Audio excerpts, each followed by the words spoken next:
Good morning. Welcome to the Lone Star Legislative Summit breakfast. We are so happy to see all of you this morning. First of all, I would want to thank Texas Healthcare Association for being our presenting sponsor for the event today. If you are with them, would you please stand up so we can recognize you, please? Texas Healthcare Association people, thank you very much. It takes many sponsors to make an event of this magnitude happen, and we are so happy to have our panel sponsors, which are Chevron, Associated General Contractors of Texas, Cheniere, and Raise Your Hand Texas. Our dominant sponsors are the Alabama Coshawty Tribe of Texas, Blue Cross Blue Shield of Texas, Holland and Knight, Suddenlink, Sabine River Authority of Texas, Nacogdoches Independent School District, Texans for Lawsuit Reform, and Texas Electric Cooperatives. Thank you very much too. We have many more sponsors besides them, but we have this wonderful program, and if you have not picked up one, please pick one up, and you can read all about all of our panelists, and the rest of our sponsors are listed, so you can give them recognition throughout the day and thank them for their sponsorship and having this event. We also want to thank our Government Affairs Committee. If you're on that committee, please stand up so we can recognize you, because it's taken a lot of people to make this event happen. Thank you very much. We want to thank Representative Clardy and Senator Nichols. They have been instrumental in their help in forming this event, and they have been here for many years helping make this event happen. So thank y'all very much. We want to thank Stephen F. Austin State University for these wonderful facilities. We'd like to thank Dr. Gordon. I don't know that he is here this morning. I think he has a problem with some illness. So anyway, but thanks to everybody associated with SFA. We also want to thank the staff for all of our wonderful meals in our lunch today. We really enjoy having events and having a location like this to have these events. If you parked in the parking garage, SFA has been very generous and you will not need to pay a fee. So I talked with someone earlier who actually got on the app and paid this morning before she got here. And I'm just want to tell you, the rest of you, do not get on your apps and do not pay that parking fee. You don't have to. If you are a sponsor, remember to go see Barbara at the registration desk, because y'all have some nice little gift bags that you want to take home with you. We didn't want you to carry them around last night, so we have them at the registration desk, and so you can go see her and get those. At this time, I would like to introduce my co-chair, Ted Smith.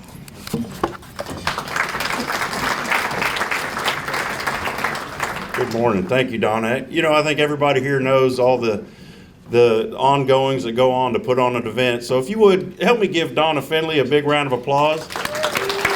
She does so much for this event and makes it work. I'm just the guy that tags along and does the heavy lifting when she needs it. But seriously, as far as the parking, no fees, but if you do get a boot on there, hey, no promises there. You're on your own if they boot your wheel. But thank you all for being here. I hope you got a little taste of our town last night. We enjoyed having you. I hope you can stay through the weekend. The weather you see today, this is every day, 365 days a year. That freeze when it came down just went right around Nacogdoches. We were sunny and 70, right, Clardy? Thank you for that weather report. You did a great job. So with that, I'm going to introduce Todd Brown. He's the assistant dean at Stephen F. Austin, chair of the College of Business for Stephen F. Austin, and our chairman of the board for the Chamber of Commerce, and he's going to help get our event going. So, Dr. Todd Brown.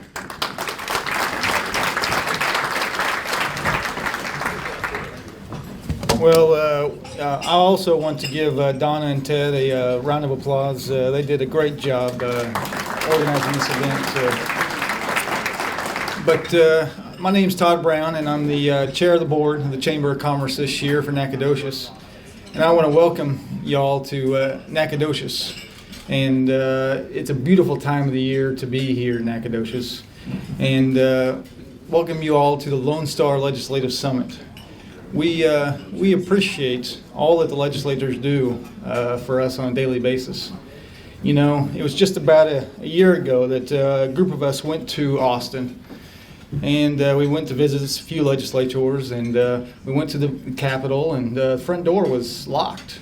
We went around to the back, and they had this big tent set up, and we had to go through the tent and get screened, and then we went inside the rotunda, and there wasn't anybody in there. We went down to the extension. We found that it was business as usual. The legislators were doing the work of the people. And I really do appreciate what all the legislators do on a daily basis without us knowing a lot. But they do the work of the people of Texas. And we appreciate you very much. Now I want to have our invocation, and I'd like to introduce John Ruckle. He's a graduate of SFA, and after that he spent a life in insurance business. But he was president of the state and national board of insurance, and he's a former chair of the board of Nacogdoches Chamber of Commerce. But most importantly, he's the architect of the Lone Star Legislative Summit, and the reason y'all are probably here today. So with that, Mr. Ruckle.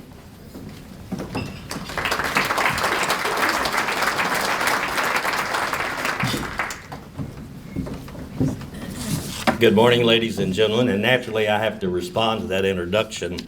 In 2006, when I went to the Chamber Board and said, have I got a great idea? We're going to get the people in Austin and Washington, D.C. to come to Nacogdoches instead of us going to see them. And they said, Ruckle, we know you don't do drugs, so you must have been drinking this morning. So thank you, members of the legislature, for being here. And a quick civic lessons. Most of you know this, but I'm going to give you a reminder. Mr. Speaker, I know you've seen the most recent census, and Texas is about to hit about 30 million residents. Out of that 30 million residents, every couple of years, we elect 31 individuals to serve in our state Senate. And we elect 150 to serve in our state House of Representatives. That's a big job for 181 people. And I just want to compliment you. I want to thank you for your service to all of us, and especially want to thank you members that are here today. Let's pray. Father, I thank you for this country, and I pray that you would give wisdom and thought to the people that lead this country, our elected officials. Father, I want to thank you for allowing us to live in this great state of Texas that we love so much and that you have blessed so much. I pray a special blessing for our members of the legislature that are here with us today for their service. I thank you for the people, their staffs who support them. Father, we would ask that you would bless this event, and the things we do and say here today will be pleasing to you. Thank you for this wonderful meal and what it provides to our health, but also thank you for the people who prepared it and served it. See that everyone makes it home safe. In your son's name we pray. Amen. Amen.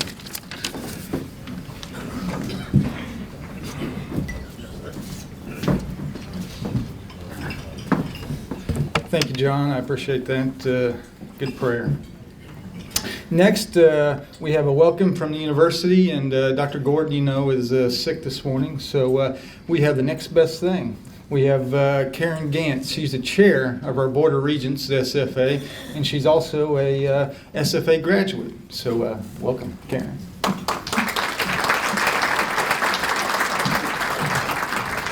I look forward to speaking to Dr. Gordon soon and describing myself as the next best thing to him. That's going to be fun. You have been welcomed thoroughly already, but I want to continue that. As chair of the Board of Regents of Stephen F. Austin State University, we are so glad that you are here. We are grateful to Senator Nichols and Representative Clardy and all of the sponsors who have made this event happen, so we have the opportunity to showcase SFA and our beautiful campus.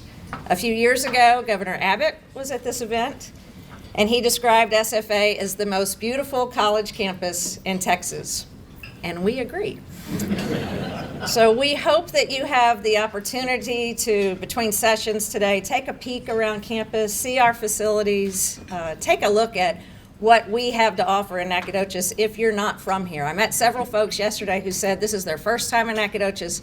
This is their first time at Stephen F. Austin State University. And this is our chance to show you how special our little corner of Texas is. So look around, enjoy yourselves, enjoy this day. Next year is our centennial anniversary as a university in 2023. We will have many centennial events associated with that. We want you to come back to those before you return the following year to the next Lone Star Legislative Summit.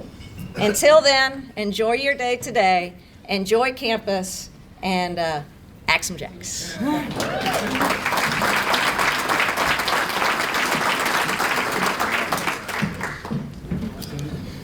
Thank you, Karen. Just like Dr. Gordon, we appreciate that. Now it's my distinct pleasure to introduce our co-hosts for the event. Senator Robert Nichols was first elected in 2006, represent the 3rd District of Texas. He's known as a leader in transportation. He chairs the Senate's Transportation Committee. He's also on the Finance, Business and Commerce, and Criminal Justice Committees. More locally, he secured funding for the DeWitt School of Nursing building, Ed and Gwen Cole STEM building. And he carried a bill in at the university. It states their name as Stephen F. Austin forever in eternity. Most recently, this last year, he secured $45 million for a interdisciplinary and applied sciences building. He's a huge friend of SFA and its Nacogdoches and East Texas region. Please help me welcome Senator Robert Nichols.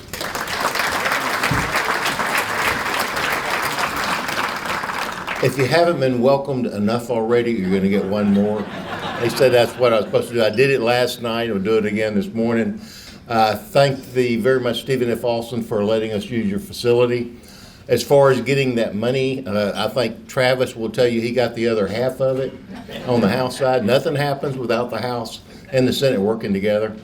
But I do want to welcome everyone here. I will tell you, I'm talking about the members of the House and the Senate, we get a lot of invitations in different places around the state. And my staff knows what my usual answer is. Is it in the district? And if the answer is no, it's not in the district, I usually say no. I don't have it, I'm not going to go because I don't have enough time to go everywhere I need to go in my own district. And so when you ask a member to leave their district to come to your district, that's a big ask.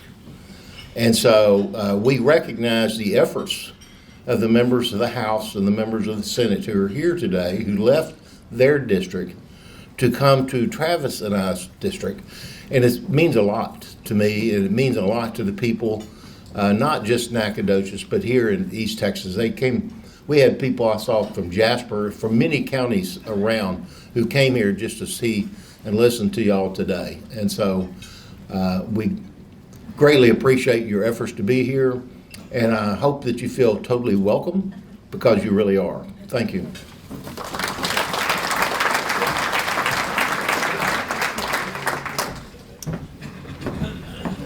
All right, now we get to introduce our other co-hosts,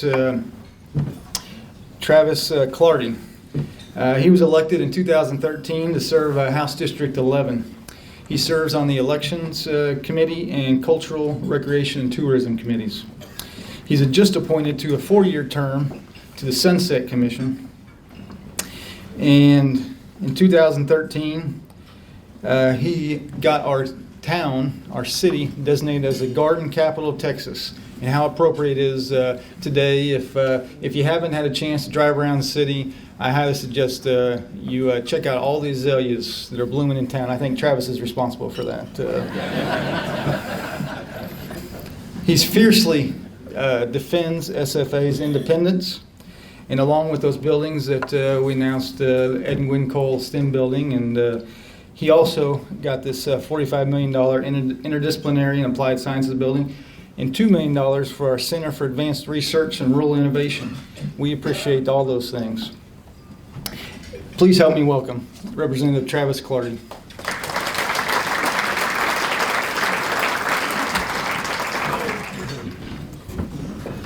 Well, good morning.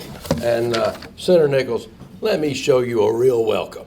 Now listen, you think you've been welcomed, but I want to really welcome you to Nacogdoches, the oldest town in Texas, and yes, in fact, the garden capital of Texas. I'm reminded, my colleague Drew Darby's down there, and I thought for a second I was going to go down in flames on that one, because in his district near San Angelo, it's a community called Garden City, yes, and so Garden City is in West Texas. And we're going to be the garden capital of Texas. And he was taking some umbrage of that. But he took pity on a poor freshman legislator trying to pass his first bill and let it slide. So for Drew, for that, I'm eternally grateful. But it is great to be here this morning. I have a lot of people I want to thank and recognize that are part of this program. But just look around you. Look at this crowd that we have this morning. A lot of the folks in this room I've seen, they like getting up around the crack of noon. So it's kind of unusual to have them here at this time of the morning, but they wanted to be here to be part of this. And this has turned into a very special event. I really do want to start by thanking Senator Nichols. He and I have worked together since I was first elected in 2013. He's really been a mentor and a leader. Folks in this community know how important he is to East Texas and for all of Texas. And he is the go-to guy on so many issues, one of which we'll talk about today with infrastructure and transportation. A lot of times I don't have to go get the research or do all the work. I say, what do I need to do, Robert? And he tells me, and off we go. And that's worked very well through the years. But he lives in Jacksonville. That's his hometown, but neighboring county. But he takes very seriously representing all of his district, as you mentioned, not just the town that he lives in, but really all of us. So he's to be commended. We're very fortunate to have what I think is really truly one of the best senators in the state. Now, there's a couple of others. I'm going to, if you don't mind, Senator, we have some of your colleagues with us this morning. I know I saw Senator Buckingham is with us. Thank you, Don, for being here. Our next land commissioner. And let me remind everybody, we do have elections coming up, and there's a runoff election. And remember, Don Buckingham, Plan Commissioner. Let me see, is Nathan Johnson here this morning? I didn't see Nathan's little bit. Yep. I saw fingers. I saw his hand.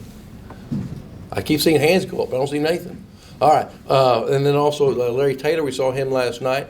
But I'd like to introduce some of our friends that came in for this event, because some have traveled a long way. I do think one of your Senate colleagues, Cesar Blanco, is going to win the award for distance travel from El Paso. That's not exactly an easy commute. But with us this morning, I think I've noted who's here. Doc Anderson is with us today from Waco. Thank you, Doc, for being here. I didn't see Ernest this morning. I think Courtney's coming in, so that may have detained him.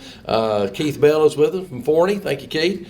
John Busey made it in. I want to thank John. He called me yesterday. Now, I'm going to pick on my Democratic colleagues a little bit. They've been known at the last minute to kind of fall out without much warning. And John was trying, I could feel that hook. I had him on the line. I was bringing him in. I could feel that hook starting to slip. And I gave it a pretty good tug. He called me about 4 o'clock, said, "But do you really need me there?" I wasn't going to let him go. I said, "Yes, we really need you here, John." So he loaded up. He showed up last night, got in time for dinner, and then had a great time, I might add, going to see Aaron Watson last night. So that was a good event. Drew Darby, I mentioned, from San Angelo. Thank you, Drew. Jay Dean is here just up the road from us from Longview. Thank you, Jay. Harold Dutton, I saw you wander in here some. There you are, Harold, in the back from Houston, and he's going to be on our Public Education Committee. Let me see. Dan Huberty down in the front. Thank you, Dan, for being here. And then I've also got, I didn't see Jatan or Kemple this morning. John needs his beauty sleep, so I think he's probably still checking in. Dennis Paul is here from Houston. There you are, Dennis. I think, am I correct, Dennis, our only professional engineer in the only PE in the legislature, not just the House. And as long as Nichols is there in the Senate. I haven't seen his PE stamp, Dennis, I got to tell you. But it's funny you mentioned that, Dennis, because Senator Nichols is always prone to remind me when we do this event that we are the ones responsible to call our colleagues to have them attend. And we've had such a great response through the years to do this, and I want to thank all of y'all for coming in. But Robert's always very quick, because he knows he's only got 31 to hunt from, and he only needs 4 or 5.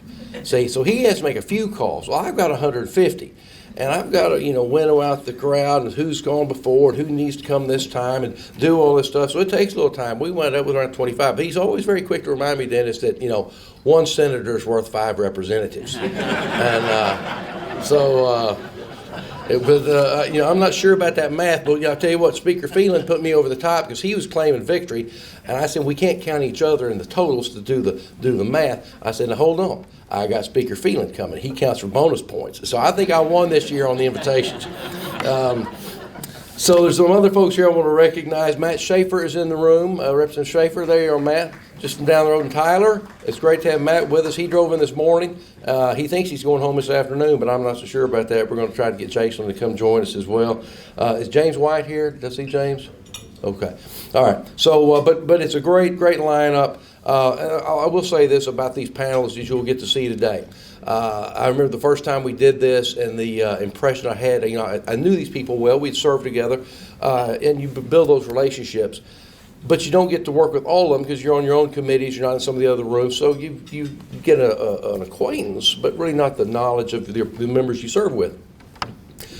And I remember being struck then, and I think you'll be struck today, by the quality of people that represent you in Austin. And I would sit there and really my jaw would just drop listening to my colleagues in these different issues, whether it be education or transportation or whatever the subject du jour is, how well-spoken, how thoughtful, how well-researched, how dedicated, and what you could really tell was the passion and the love that we all share for the state of Texas. And these people are truly public servants, and I'm proud to serve with each and every one of you. And you will see that today. And I think you'll come away, sometimes we watch the news and government gets a black eye, sometimes deservedly so. But I want to tell you that in Austin, your government works for you and works well.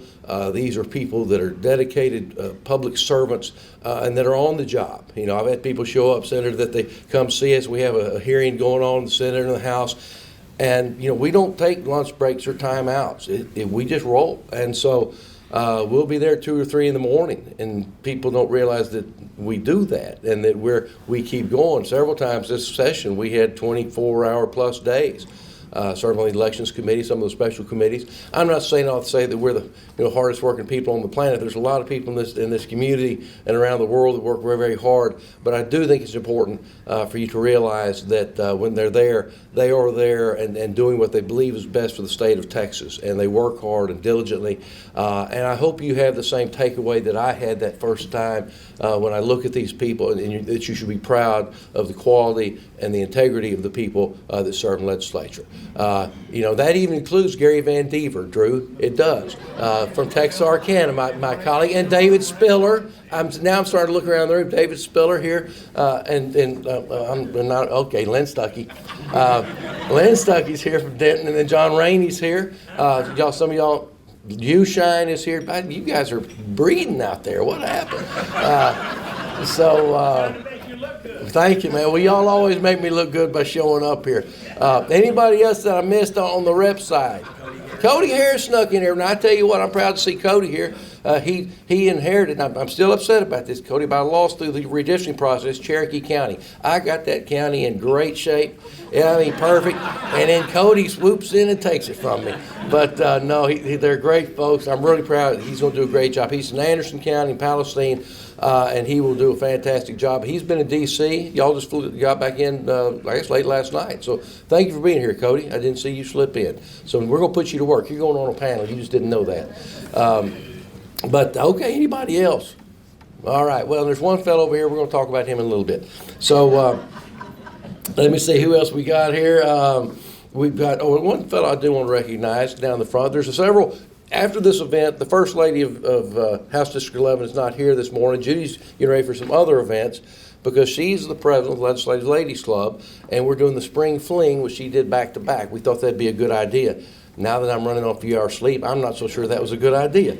But she is doing that. Well, back in the day, I look down here in front of me, we'll have a lot of former members of the legislature that will be here, and many of whom work in the lobby and the associations that continue to stay active in government, and they are sponsors and support this. I do want to thank all of those sponsors for being here. But one fellow in particular, Chuck Hobson's down here in front, and y'all may not remember this. It's been a long, long time ago, Chuck, but 2013, I lost my mind, decided, or 2011, 12, whatever it was, ran to run for the legislature, and Chuck was the member over in Jacksonville, it's a new district, and Chuck and I ran against each other. And I will tell you, I'm still proud to this day, we had a campaign the way I think campaigns ought to be.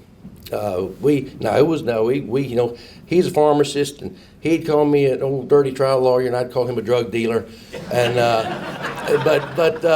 really, but it was always in good fun, and we spent a lot of time together on the campaign trail, and just it was a great experience. Never had an unkind word with one another. Really, just had a outstanding experience. My introduction to that, but the most important thing I remember is the night of the election. We had a runoff. So this thing went on forever. I thought I was on a sprint, and it wound up being a marathon. And we went from, instead of ending in March, they moved the primary, if you remember, back to May. And then we had a runoff until, I didn't know I won until August 1st of that summer. And that's a lot of campaigning. And so, but as soon as that final result came in, my phone rang and picked it up, and it was Chuck Hobson. And Chuck said, Trav, he said, I'm proud of you. You ran a great race. He said, anything that you need, anything I can do to help you to represent our people, I'm here for you. And I don't know about you, I think that's what we want in our government. And lately we talked yesterday at the Media Madness, we've seen this devolution and deterioration of relationships in government. And I hope that we will all live up to the example that Chuck set for me and trying to be better and trying to remember this isn't my job. I'm the representative. I hold the office, but it's not my office. We represent the people, and we should be respectful of one another in that capacity. I think you'll see that today in the panels. You will see some heated debates. I really cannot wait to get into the immigration border issue right off the bat. Schaefer came in. He's wired for sound. He is ready to go, and Cesar Blanco, one of our El Paso senator, will take the issue, and it will be hotly contested. It won't be contentious, but it will be very sharp, and it will be a sharp contrast. And you will see that's one thing we try to do here. This is not a Republican or a Democratic event. This is a chamber event. It is nonpartisan, bipartisan, and we really make an effort, Senator, to go get our colleagues from around the state to come in and present those views. And again, you see that crucible, that exchange, that thing, how policy is built. But these events are important because they're what allow us to have these conversations offline, not with the procedural issues and the things that happen in legislation, but it helps us really flesh out the issues that are important to Texas and Texans. So watch all that today, but it's going to be a great event. I'm going to finish up with this. I've got a few other folks to recognize. But anyway, Chuck, thank you. And Billy, too. I got to tell one quick story. It's a quick one. It's a quick one. Come on, you'll like this one, John. So Chuck's wife, Billy, has a sister named Flossie. Has anybody ever known a Flossie? Flossie. And she's a piece of work. So we're over at Jacksonville with this one event, and she's in the back, and Chuck and Billy and his entourage are down the front of the Jacksonville little auditorium at the college. And I see Flossie, and Flossie's wondering, she's lost as a goose, and she's looking around, and she's trying to find him. And I said, Flossie? I said, are you lost? And she said, no, I am not. I am saved by my personal Lord and Savior, Jesus Christ. And I said, and I'm thankful for that, Flossie, but if you're looking for Billy and Chuck, they're down the front. So anyway, that one always tickle me. Let me see, with George Lane, Lumberjack is here with the Attorney General Ken Paxton. George, you make it in this morning? All right, we have Betty Russo, Officer of Governor, is here. Okay, and then also Linda Parker. And also Linda this morning here on behalf of my good friend, deskmate, classmate, Trent Ashby of Lufkin. And thank you for being here, Linda. I know Trent had other business. He thought he needs to make money for some unknown reason. He's doing banking business today. Out of state. So also we have some Justice Melissa Goodwin. I don't think Mark and Melissa made it in this morning. Kathy Comer. Kathy, you with us? There she is. All right. I'll have more to say about you at lunch. Melinda Carty's here with Congressman Gomert's office. Tucker Anderson and Jeff Mursky with Congressman Pete Sessions. There we go. Thank you all for being here. Our new congressman, and he's always welcome in this town, and we're going to get him next time for the Lone Star Summit. And then finally, our mayor, my good friend, banker, and campaign treasurer, Jimmy Mize. There you are, Jimmy. And Judge Sal. Greg, there you are, Greg. Good to see you. Judge Sal's in the house with us. So, and then finally, I'm going to introduce people that are very, very important to me. My chief of staff, there he is. See, he's the last one to eat. He's been working. Sloan Byerly. No, that's Kyle coming in. Where's Sloaney? There you are, Sloan. All right. Sloan is my chief of staff. I hired Sloan. He was a great hire. My dad's from Brownwood, Texas, and he came in. I saw on his resume, and he said, "Well, I'm Brownwood." I said, "Well, my dad was Brownwood, class of '42." He said, "Well, actually, I'm from Early, Texas, the Highland Park of Brownwood." And so that made up my mind right there. That's why I hired him. I stole him away from Stuckey. And then Jerry Jones, y'all know Jerry. Where are you, Jerry? Linda, don't get mad, but in my humble opinion, best district director in the state of Texas right there. She does a fantastic job in constituent services and all those things that make this thing work. She's constantly giving me my list and things to do and pointing me in the right direction, and I try to go there, Jerry, I really do. And but she does a fantastic job, and really I could not do this thing without her. So thank you to my staff for this event. So with that, I think the next thing up is for me to bring our speaker to speak and bring him forward. I first met Dave Phelan as a young freshman, and I knew he was wet behind the ears because he sat in a meeting in front of Ashby and me on the floor of the House. And so the speaker had come in from Beaumont, fellow East Texan. He's committed to this area, long family history in this part of the world. And he's just, I've gotten to know Speaker Phelan over the years. We got a lot in common. He's got 4 sons. I've got 4 sons. In fact, he came in last night. I appreciate you coming in. I'm really glad you didn't fly in, because I'm hearing horror stories from Brother Shine and from Senator Buckingham and these others about some of the flight situations. So I'm glad you drove Chrysler in from Beaumont. So But he came in, they had a ball game, one of his boys' baseball game. They won 14-3. We learned last night at dinner. But he's a dedicated father and husband. His wife Kim is a lovely, lovely lady. I was hoping she could be here for spring fling, but they've got duties and family down in Beaumont. But he has come into the position of speaker. We'd had a rather contentious session, end of session, I should say, the time before, and we needed some normalcy. We needed leadership in that position and somebody that we all trusted. He was chosen, yes, by the Republican caucus within our procedures and our rules to pick a member out of our caucus as the majority party. But I will tell you, Dade also enjoys the support of the Democratic caucus. Now, some of them may have strained that relationship a bit when they took a little vacation to Washington, D.C., but I'll let him talk about that. But he's a person you can talk to. He appreciates what we are trying to do. He understands that we are there to serve the people of Texas. He provides that leadership, but in a way that allows the members to represent their districts and also to work on those things. We're a very diverse state, a lot of things, different things to do, and Dade knows that. And he helps us fashion a game plan. He defends the institution of the House. And he really does work tirelessly and diligently for all of us and the members, and which I think really is one of the principal jobs is to protect the membership and help us work together. Because, after 130 days or so, going on a 140-day session, not to mention 3 specials after, the room, we get a little weary of each other. We've seen each other's ties and heard each other's jokes, and we get a little, that's why we like to see each other right now. But after 140 days, we're ready for everybody to go home, and he provides us a good civil workplace and constant, steady leadership. It is an honor to have him here with us today, Speaker. I thank you for taking the time to join us in Nacogdoches. With that, ladies and gentlemen, I'd like to introduce the Speaker of the Texas House, the Honorable Dade Phelan.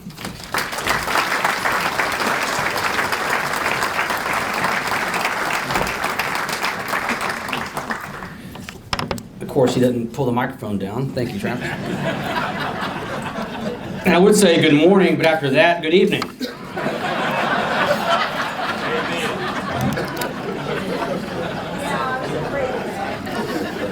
I forgot something. Oh yeah, one more story. Hold on a second. Told my wife I'd pick up carpool today. Made to pick it up Monday. No, thank you, Travis, for having us here. Thank you for the invitation. This is my first Lone Star Summit. I haven't been able to make it. Like Senator Nichols said, we all have so many commitments back home, and it's difficult to leave the district. And I'm kind of disappointed I didn't come earlier, because this is a wonderful event. The attendance is phenomenal. Nacogdoches is a beautiful town. Thank you to the Chamber of Commerce for your work here. Senator Nichols, thank you for co-hosting as well. Senator Nichols is now I voted for him this past cycle. He's now my new senator in Beaumont, Texas, taking over half of Jefferson County, but we worked well in the past. He's been senator for Orange County, which I represent. And my niece, Molly, just graduated from SFA. She's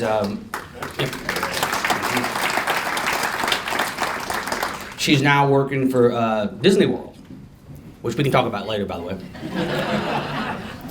But no, all my House colleagues, thank y'all for being here. It's wonderful to see your faces again, kind of.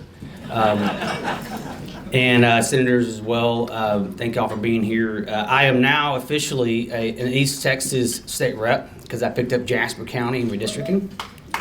So, so in the past 8 years or so, I've represented Jefferson County and Orange County, which is the Gulf Coast. It is not technically East Texas, so now I'm behind the pine curtain. I speak your language. She can decipher me. This Southeast Texas mushmouth hybrid Cajun is now East Texan, so wonderful to be here. I told a story last week in Austin at the TCCRI event. I've been doing this speaker thing since November 2019. As soon as the election results were kind of in, the speaker's race was off and running, and it's really been nonstop trying to ramp up for session with a very short window there, dealing with COVID and everything. And then, of course, session went on, and then it didn't stop going on. We had special after special. So and then I went straight into fundraising for my colleagues, raising like $9 million for my House colleagues to make certain that they were reelected and they came back here as they should, because they did an excellent job. Thank you. No, you'll get an invoice. You will get an invoice, trust me. You'll get an IOU. But so I finally was able to take care of some things I needed to take care of, and had that surgery on my face, on my nose, and the dermatologist was like, you probably need to relax for about 10 days, not do anything. You're probably gonna get some black eyes, which I did. I had 2 black eyes, and I looked awful. And back home, they don't care if you're a speaker. I mean, you go to Austin, you're beautiful no matter what, right? Especially if you're a speaker. All your jokes are great. You're a good-looking man no matter what. Back home, they'll tell you exactly what's going on. And man, you look terrible. What happened to you? You get in a car accident? You get in a fight? And so I would just tell them, this is what happens when you tell your wife you'll be home on May 31st, and you come home on October 19th. Especially with 4 boys under 13. So it was good to catch up on things. Session was a unique session. I couldn't have predicted what occurred. We were walking into the first session under a global pandemic in 102 years. There was no manual on how to operate. Trust me, we looked. It wasn't around, so we had to figure that out on the fly. We were one of the last state houses in the country to actually meet during COVID, which was good because we kind of were able to see best practices in other states, but on the flip side, we were one of the last legislatures to address COVID. And so we had our work cut out for us. I can tell you from the House perspective, we didn't want to meet and debate 10,000 bills that are filed that impact 30 million Texans without hearing from those Texans. So we try to be as open and transparent as possible. It had its issues. We had to change our rules. We had to go virtual in some respects. But at the end of the day, it worked out. And the trains ran on time, and we got a lot accomplished. We were looking at, put it this way, when we left 2019, we were supposed to have an $8 billion surplus. At some point during the pandemic, the comptroller said, you have a $20 billion deficit. And that is phenomenal. But because of the work that you all did in small, medium, and large businesses, because of everyone getting back to work in the state of Texas, we were able to pass a balanced budget that secured our commitment to public education, which we made in 2019, which was a big commitment. We basically fixed 60 years of work that every legislator tried to accomplish under court orders. We didn't have a court order. We just did it. And I want to thank Dan Huberty for his work on that. public education advocate, and chair of public ed who did a phenomenal job. But what kept me up at night in December, going into January last session, is we're going to walk back this promise on public education because we don't have the money. But we were able to do that. We were able to fully fund public education, higher education, border security, our commitment to COVID response in a very short period of time, because we came together and had, I thought, of an excellent budget night. And that really is, other than redistricting, which we also ended up doing in October, that is truly our one constitutional requirement in the state of Texas. We had a little storm called Uri. That wasn't on my bingo card for session, but it happened. And we made as many necessary reforms I thought we could in the short window we had. For those of you who are following, that storm hit, and with about 10 days, we had bill filing deadline. We had basically less than 2 weeks to come up with legislation to try to address a grid that serves 90% of the state of Texas, wholly independent of the rest of the country. It's been around, ERCOT's been around 60 years. So you can almost, in my opinion, do more harm than good by overreacting. So we did some great work. We have a lot of great work to do. We reformed ERCOT, we reformed the PUC, we have new talent in there, new ideas, new perspectives. And so we're not done with it. It is a very complex situation. I chair State Affairs for one session, which oversees the PUC and ERCOT and those issues. It is so complex, and it is so important that it's going to take more than one session to address our grid. The Capitol flooded the next month. That went on my bingo card. I was waiting for the frogs to start raining down and the locusts to. Well, we do have the grasshoppers. No, we have the crickets. We have the crickets. But truthfully, it was a session like none other. And I know everyone says that post session, but you couldn't have really. You couldn't have told me back in January what we would be facing, and I would not have believed you, and I probably would have quit the job and gone back home. But enough about last session. Let's talk about what we're about to do. Interim charges are out in both the House and the Senate. Committees were meeting as of yesterday. We have a lot of work to do, and this is our first interim since, basically 4 years.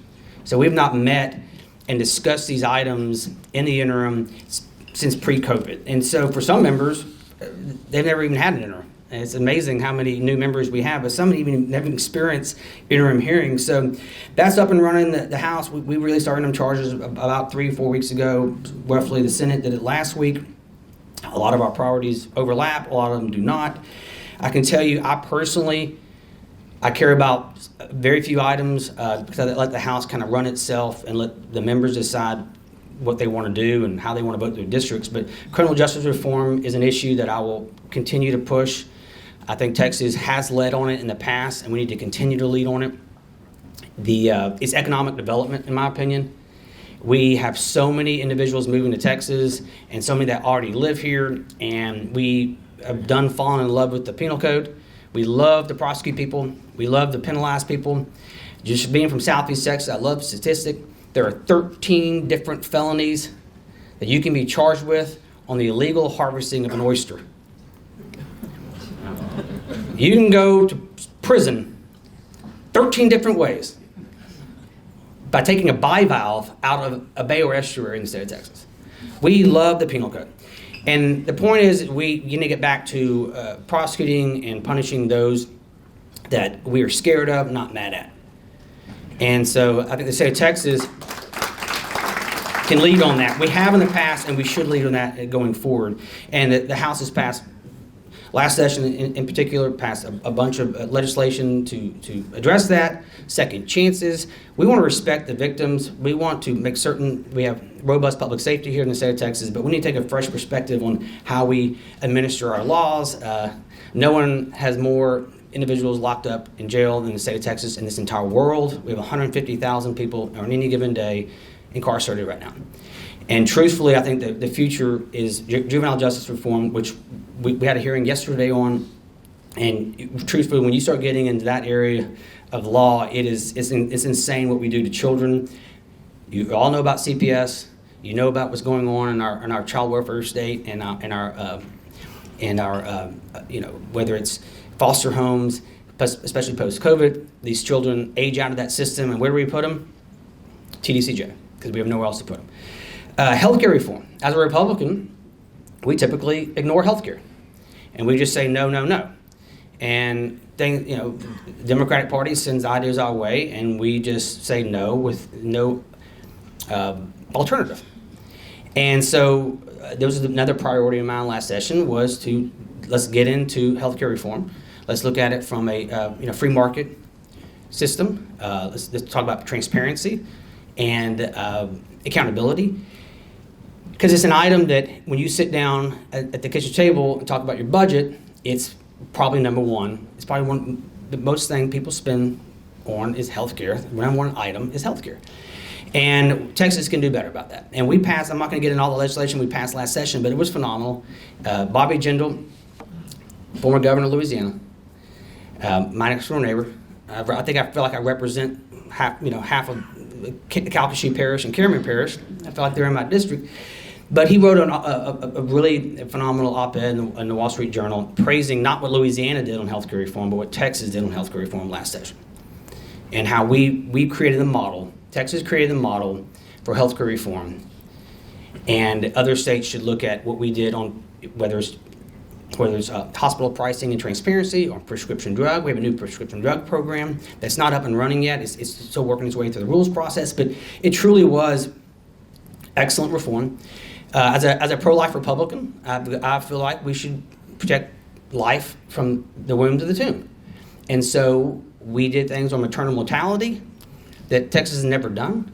We expanded and actually reformed health care and Medicaid for children and make certain they wouldn't fall off the rolls. 60,000 children every year in Texas will not fall off health care Medicaid because of reforms we did this last session.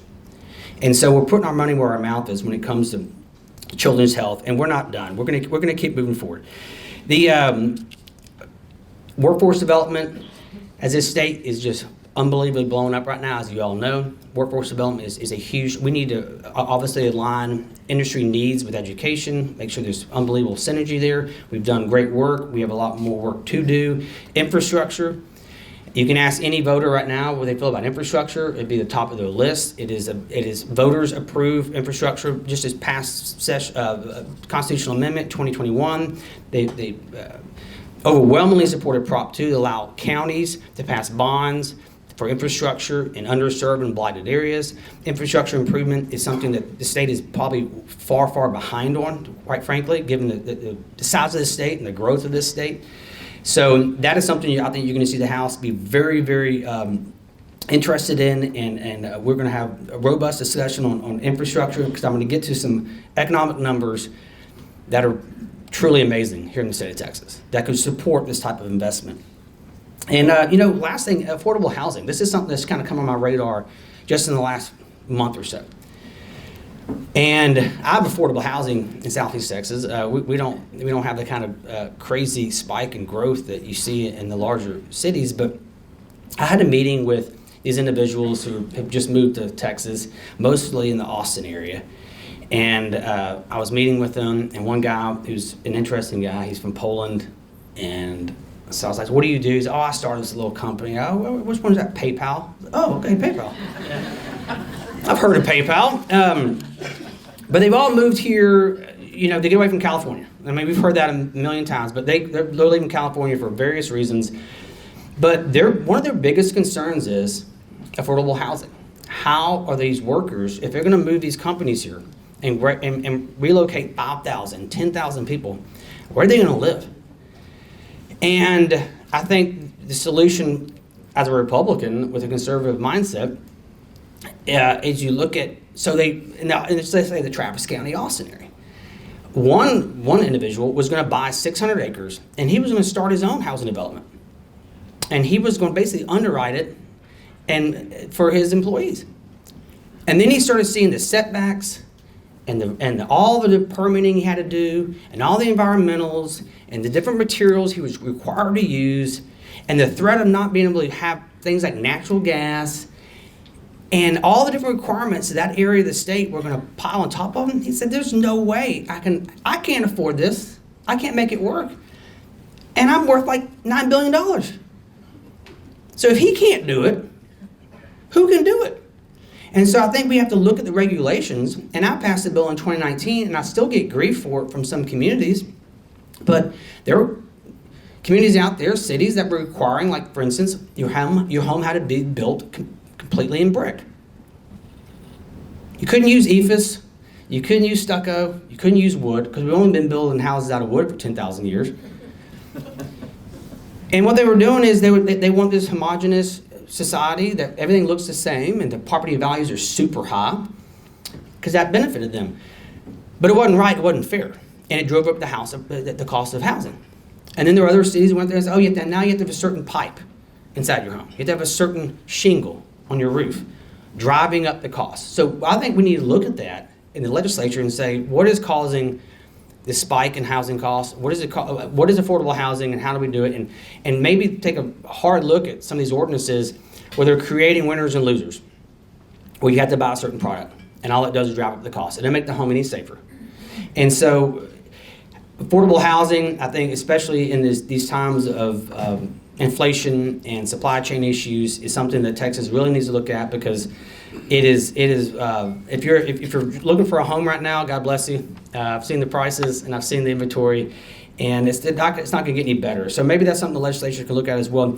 But going back to infrastructure, what we did last session, talking about $30 billion of the Department of Transportation for their core uses, and again, these are the type of things that I was concerned about in January and December, going back, because we're going to have to raid our transportation fund to balance our budget. I mean, these were real concerns a year ago, but we were able to come through and fully appropriate Prop 1, Prop 7, cybersecurity, $100 million for cybersecurity. You see what's going on. I can tell you one thing, going back to my state affairs days, is that DIR, which is the technology, kind of the IT department for the state of Texas, they'll tell you about their cybersecurity threats. Going back to talking to ERCOT a couple years ago, they get each of them get well over 1 billion hits a month from overseas in cybersecurity threats, mostly from China. And I represent China, Texas, not China, Texas, the China. And they get about $1 billion hits every month of these hackers trying to get into our system. I mean, can you imagine if they got a hold of ERCOT, or if they got a hold of our DIR and our Attorney General's office and child support? You can imagine the havoc they could bring down on the state of Texas. So $100 million sounds like a lot, but it's probably something that it's going to be a growing part of our budget. We spent $40 million on the port. It's not enough. Our ports are our future, in my personal opinion. I have ports in my district. The Port of Beaumont is the third busiest port in the United States of America, and it is where it is the #1 military export port in the country as well. So if there is a skirmish, let's say in the Middle East or in Europe, like what's happening right now, all that material, all the equipment will be going out of the Port of Beaumont.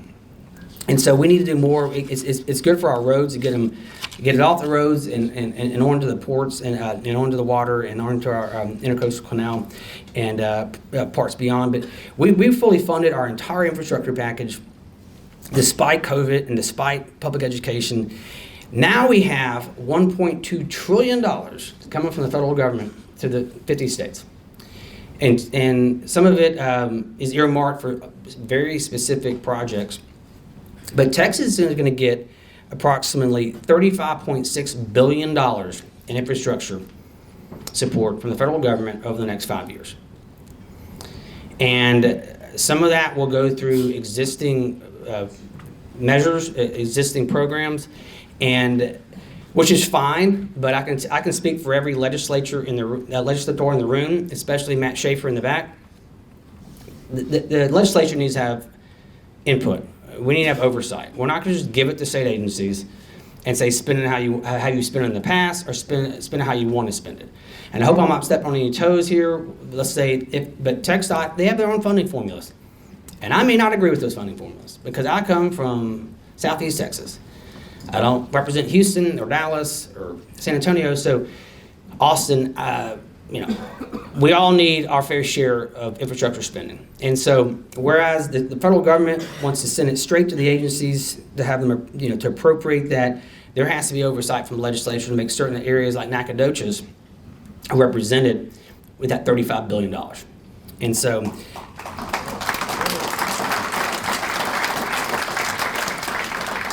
in that package as well is an opportunity for high-speed internet and broadband across the state of Texas. So I think we're going to see somewhere in a minimum of $100 million through that infrastructure package to go to high-speed internet and broadband throughout the state of Texas. So House Bill 5 was an excellent piece of legislation. I want to thank Senator Nichols and Representative Ashby for championing that legislation. And that was the core, the bones of how we're going to create a statewide broadband office and make certain that every corner of the state has this technology. It is the future. It is economic development. It's crucial to public education, higher education, telehealth, telemedicine, which is now the future. My 12-year-old has not seen his allergies. He has not seen his doctor in 3 years personally. He just gets on a Zoom and he gets his allergy medicine, refilled, and that's the way it should be. And especially if you're in rural Texas, as you see more and more people wanting to work from home, they can work anywhere in the world. Why not East Texas? And then they don't have to go to the doctor. They don't have to get in the car and drive to Houston. They just get on a Zoom and they knock it out. But without high-speed internet, none of that's attainable. And so we spent $500 million in that third special session when we finally got around to appropriating the ARPA funds, which was a totally different pocket of money from the federal government. So that's just the beginning. That $500 million is probably already spoken for, probably, Senator. I would think that it's already been allocated, or at least RFPs out there. I mean, that's just the first round. It's going to take billions of dollars to do this across the state of Texas. But the bill that was passed is treats everyone fairly. It doesn't pick technologies one or the other. Whatever works in a community, whether it's fiber or satellite, whatever works, this new broadband bill is going to allow that to happen, and it's a big deal. It's truly, I think, areas like Nacogdoches and Beaumont will probably benefit more than anybody, because folks will start looking at more rural areas. Maybe they want to live on 2-3 acres. They don't want to commute. They don't want to be stuck in traffic on I-35 in Austin, Texas, or I-10 or the Beltway in Houston or San Antonio. So they'll start looking at more rural areas to move and raise their families. So getting into infrastructure and the challenges we have. When I first ran for office, I heard someone in the realtor's office say 1,000 people move to Texas every day. And I've been saying it for 7 years, whether or not that was true or not. It just sounded good. And it was impressive, but I went and checked the last year of the census, 2020. This is during a pandemic. 1,039 people moved to Texas in 2020. That was during the pandemic, when you probably couldn't even get a U-Haul, or you couldn't, buy or sell a home. I mean, people were still moving here in droves at probably the worst time to move. 1,039. And I say this all the time, but they don't bring asphalt with them. They don't bring fresh water with them. They don't bring drainage projects with them. They don't bring DPS officers. Those are the core functions of government that the state of Texas needs to provide for. And so as we look at that, and we look at next year's budget, we have to get ahead of this. If Texas wants to continue to lead the nation in growth, and this Texas miracle that's been going on for many, many years, then I think infrastructure is something that we have to get ahead of. Public education and healthcare take up 78% of our budget. Nearly 80% of the budget is written in one form or the other before we even walk in the building. So we have to account for the other 22%, whether it's infrastructure or public safety, border security, you name it. That all has to come out of that 22%. And then we still have high taxes.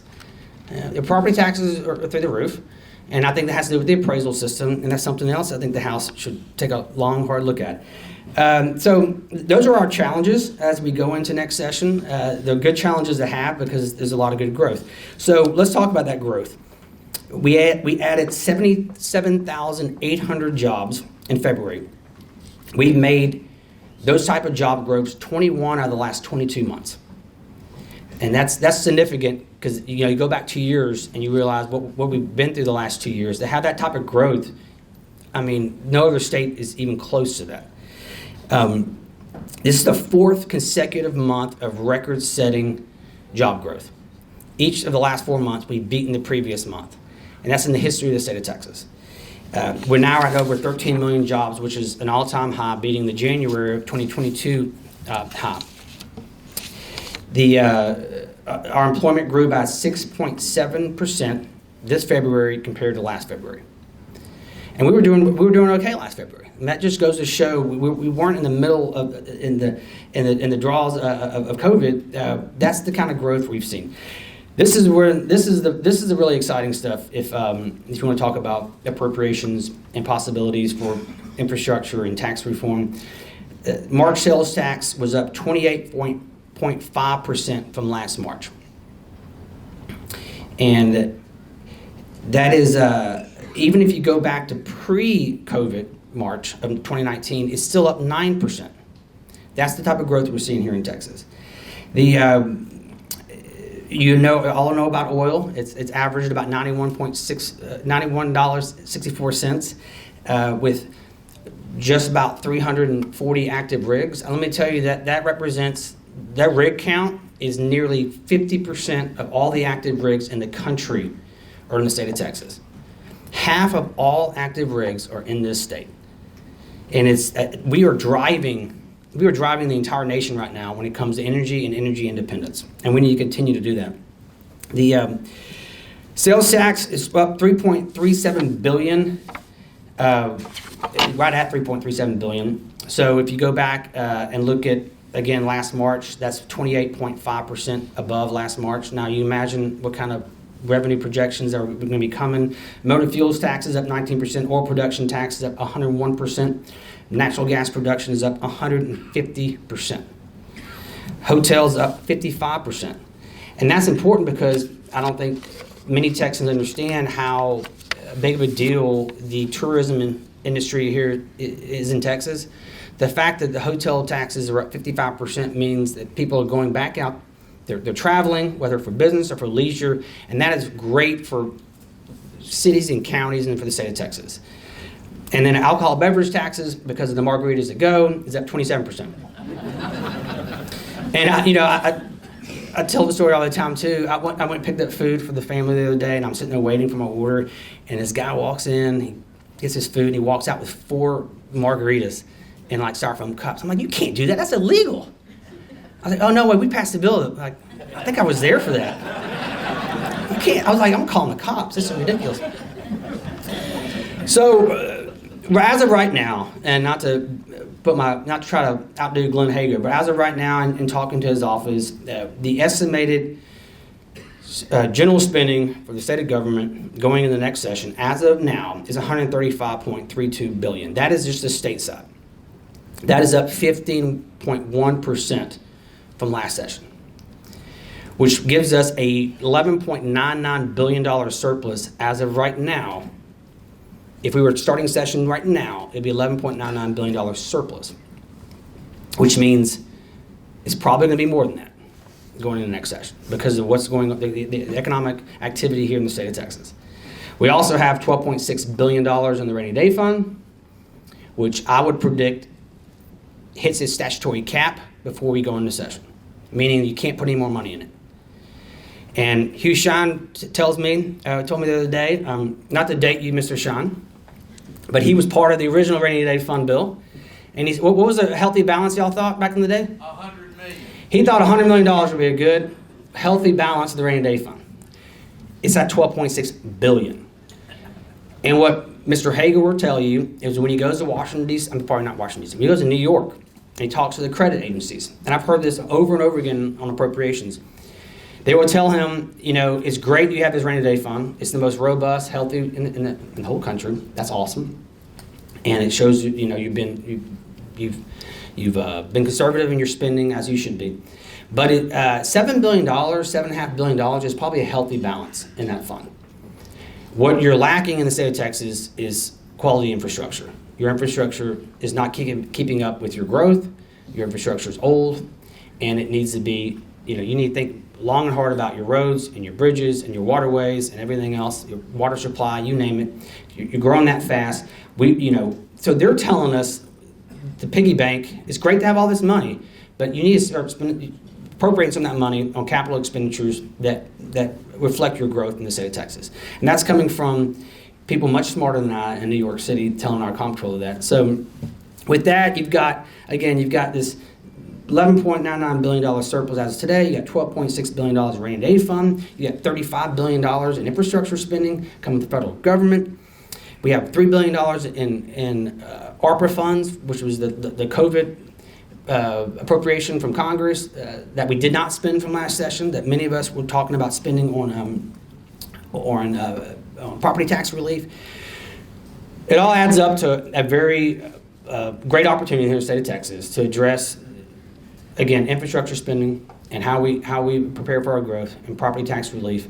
And I think that's something that I hope the House is laser focused on next session. It's the type of things that Chamber of Commerce crowds should appreciate, because this is all about economic growth and growth for small, medium, and large businesses. And the state of Texas is here to assist you in that. I will say that going back to Disney, I know everyone in here wants to talk about Mickey Mouse and how offensive Mickey Mouse is. And I think we need to be talking about Goofy. Goofy claims to be a dog, but Goofy has a dog named Pluto.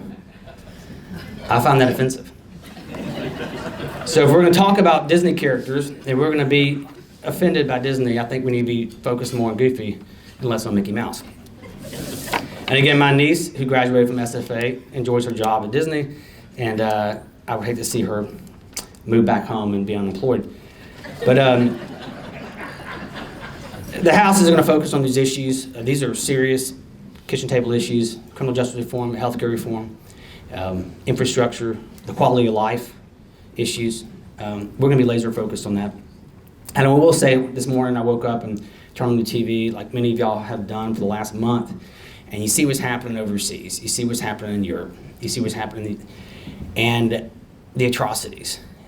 And we're able to live in a country where we can come to events like this and sit around tables like this and debate policy, real policy that affects our daily lives in a peaceful manner, without having to worry about what's occurring in areas like the Ukraine. And I think it's just, as I do these events around the state, it's just a phenomenal, this country, I think we take it for granted how great this country is, and the opportunity to have discourse and debate, whether it's in rooms like this or panels like this afternoon, or whether it's on the House floor or the Senate floor, to be able to do it in a way that's respectful most of the time. And here in Texas, when we're done having those debates, we're still friends, like Representative Clardy said. We're not like Washington, D.C., and we do not want to be like Washington, D.C. We don't have aisles in the House. You don't have Republicans on one side or Democrats on one side. You all sit together. We eat lunch together. We go to dinner together. And that's the way it should be.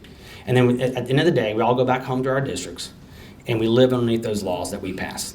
It's a beautiful process. It's not always pretty, but at the end of the day, it's beautiful. So with that, I don't know if I can take questions or I can be done. You tell me on time. Mr. Clardy has one more story he wants to tell. But with that, y'all, this is a beautiful day in Nacogdoches. Be proud of this community. It is gorgeous. I'm honored to be here. I'm honored to be the speaker. And I'm honored to represent House District 21. I plan to do it as long as my wife lets me do it.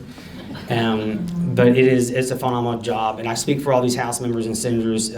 We truly are here to serve you. And like Travis said, this is your job.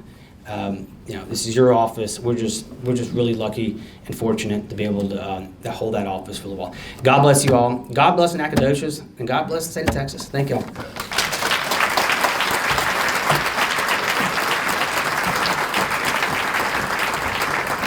All right, thank you. Let's give the Speaker of the Texas House another round of applause. Thank you for being here. So we're going to try to stay on schedule very quickly. We're going to do one thing, and gentlemen, I've heard what that list of stuff he talked about us going to be working on. We've got our work cut out for us next session. What I appreciate is, did you notice he never mentioned bathrooms and the priorities going into the next session? But bathrooms are a priority now because we need to get out of this room. And we'll make our way down. There will be people guiding us out to take us to the auditoriums to start our panels, which will start very quickly. Speaker Phelan may have an opportunity to visit with some folks afterwards. I know he needs to get back home. I do want to thank again SFA for having us out here and for making this breakfast and the whole event possible. I want to again thank our interpreters. You did a fantastic job. I want to see you thank yourself. That's good. I want to thank the Chamber, Wayne Mitchell, Kelly Augustine, Barbara Hall, Cameron Watson, our intern. Thank you for the great job you've done putting this whole thing together. Donna Finley, Ted Smith, thank you again for the great job you've done. Let's go ahead and call it a day. Thank you for being here. Let's have a great panels and a great Lone Star Legislative Summit. Thank you.